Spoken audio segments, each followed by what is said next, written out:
Welcome to Inside East African Politics. Back on January 1st, 2024, this Memorandum of Understanding, the MOU, between Ethiopia and Somaliland, it it landed like a bombshell across the Horn of Africa. Absolutely. The core of it seems to be Ethiopia potentially getting, a 20-kilometer stretch of coast for 50 years. For a naval base, port access. Right. And the huge implication, the quid pro quo, is Ethiopia, perhaps, eventually, recognizing Somaliland as an independent country. Exactly. So today we're trying to, cut through some of the noise and really dig into the costs and benefits here. What's Ethiopia's calculation and what are the ripples for the whole region? Okay, so maybe let's start with some background on Somaliland itself to grasp the context. Good idea. So Somaliland, formerly British Somaliland, had a fleeting moment of independence in 1960. Very brief. Then it merged with Italian Somalia. But that union, the records suggest it wasn't exactly smooth, legally or procedurally speaking. Not at all.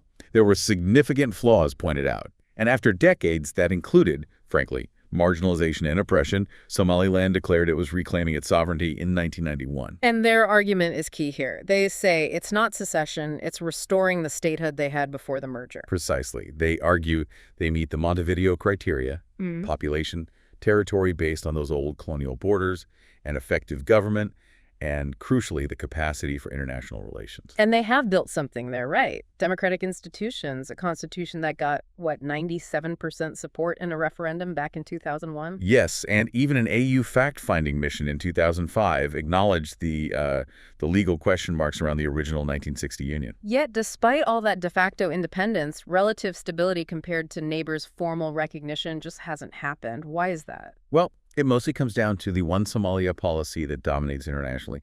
And tied to that, the AU's principle of Precedent, respecting colonial-era borders. That's a big hurdle, even though they have some informal ties and that interesting formal link with Taiwan. It's a major diplomatic obstacle. But now, Ethiopia's perspective potentially changes the game. For them, being landlocked since Eritrea became independent in '93, sea access is framed differently. Yeah. They're calling it an existential issue. That's strong language. Why such intensity? Well, think about it. Over 90% of their trade, maybe more, funnels through Djibouti. That dependency costs them, estimates are around $1.5 to $2 billion every year, just in port fees. Wow. That's not just an economic cost. That's a massive strategic vulnerability. Exactly.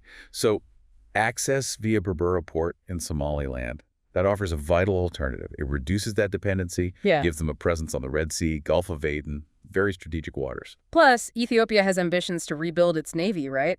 For maritime security, anti-piracy efforts, you need a base for that. And from their view, Somaliland looks like a uniquely stable, relatively democratic partner in a really volatile region, quite different from the situation in Somalia proper. They've shown some ability to contain groups like Al-Shabaab too, haven't they? They have.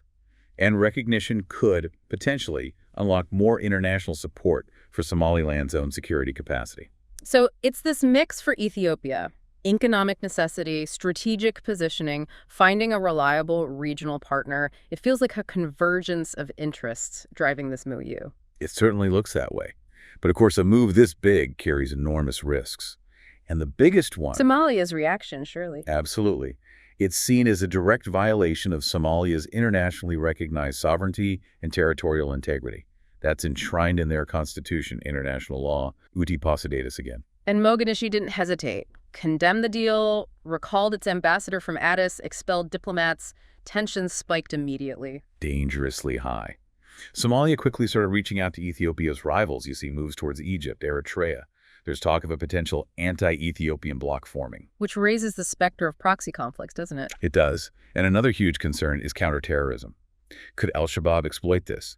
Use anti-Ethiopian feeling to recruit or gain ground? Especially given Ethiopia has troops in Somalia as part of the AU mission, ATMIS. How does this affect them?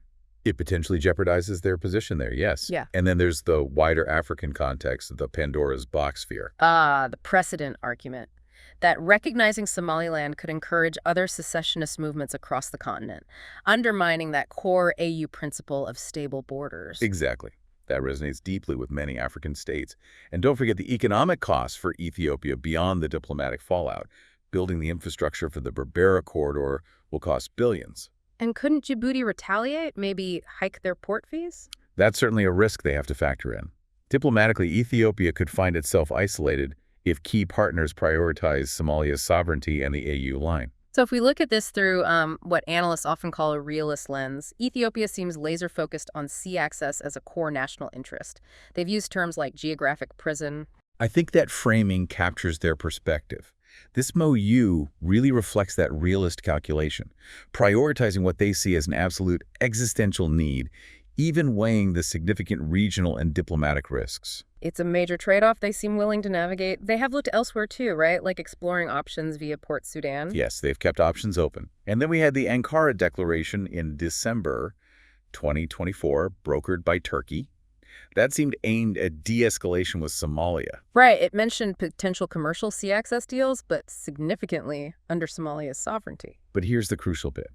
Reports suggest Ethiopia hasn't actually explicitly canceled the MOU with Somaliland, and Somaliland insists it still stands. So strategic ambiguity, keeping the pressure on while maybe exploring other avenues. It looks like it. They're clearly determined to achieve that sea access objective one way or another. Okay, so wrapping this up, it's incredibly complex. Ethiopia has this powerful drive for sea access, sees Somaliland as stable, potentially viable partner. But doing so directly challenges Somalia's sovereignty and a foundational principle for the AU and African stability, igniting serious regional tensions. The risks are immense. Conflict, empowering extremist groups, diplomatic isolation. The Ankara Declaration offered a potential off-ramp, or at least a pause, but the underlying tension hasn't gone away. Ethiopia's move seems driven by this hard-nosed assessment of national interest. Which leaves us with the big question hanging in the air. Can Ethiopia actually secure this vital strategic goal without triggering a cascade of negative consequences, potentially reshaping the whole region and challenging long-held international norms? That's the multi-billion-dollar question, really. It's definitely a situation you'll want to keep a very close eye on.